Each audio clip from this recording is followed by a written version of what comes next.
Over the past few years, we've noticed a dispossession of the ownership of seed from native Africans and farmers towards corporates. We find that a lot of corporates are now interested in owning seed, patenting seed, and dispossessing farmers of this seed. The multinationals have actually been pushing this agenda, and every African country is basically facing the same challenges. The multinationals taking over the seed industries.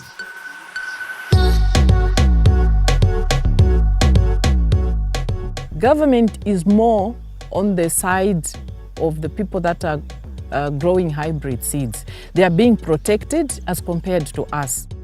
What we are realizing is, eventually, they want all of us to do away with the indigenous seed and concentrate on the hybrid.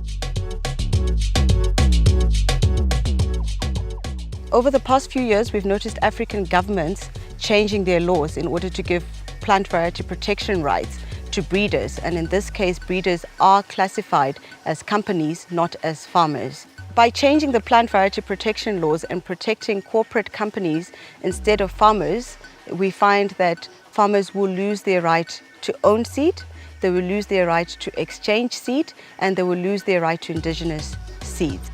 Internationally, there are countries in which farmers have been criminalized for just distributing their own seed. African governments have been, influenced into believing that hybrid seeds actually increase productivity and feed the growing populations. Unfortunately for our research institutions, government has not been able to give them enough resources to carry out their own research and development in the seed sector. The multinationals have seen that opportunity and funding a lot of the research that is being done under these public institutions. And so you find even their output really is not what is good for the public. If you go to any village, even the most remote village in Kenya, you'll find an agrovet.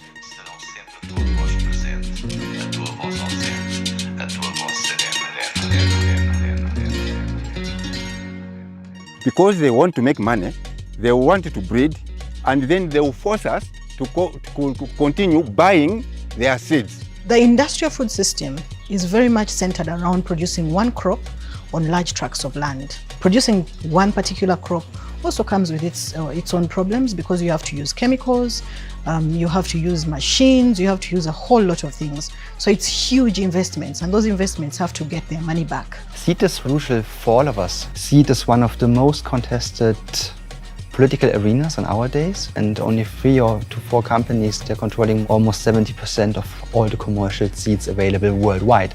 So this gives them a massive power. So you push the farmers out of the system so that you own the seed sector, so that you own the food sector, and so that you own the entire agricultural system.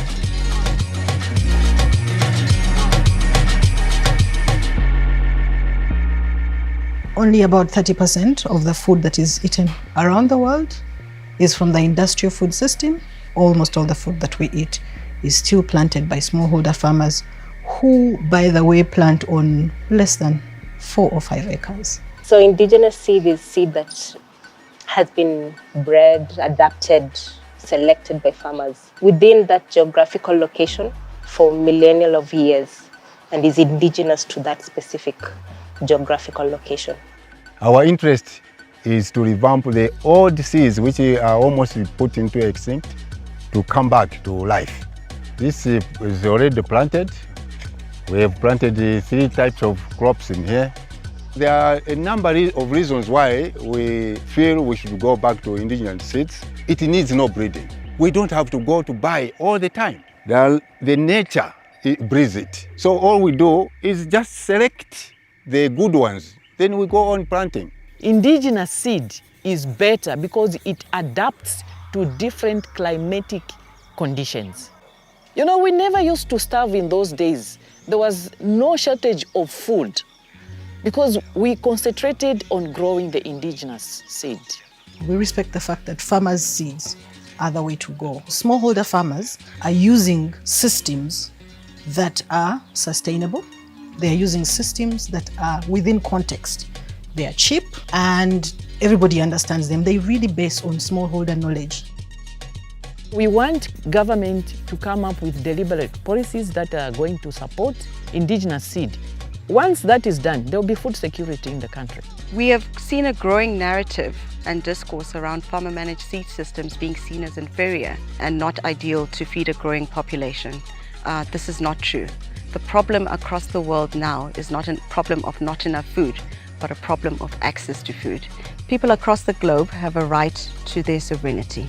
This applies to seed sovereignty, this applies to food sovereignty.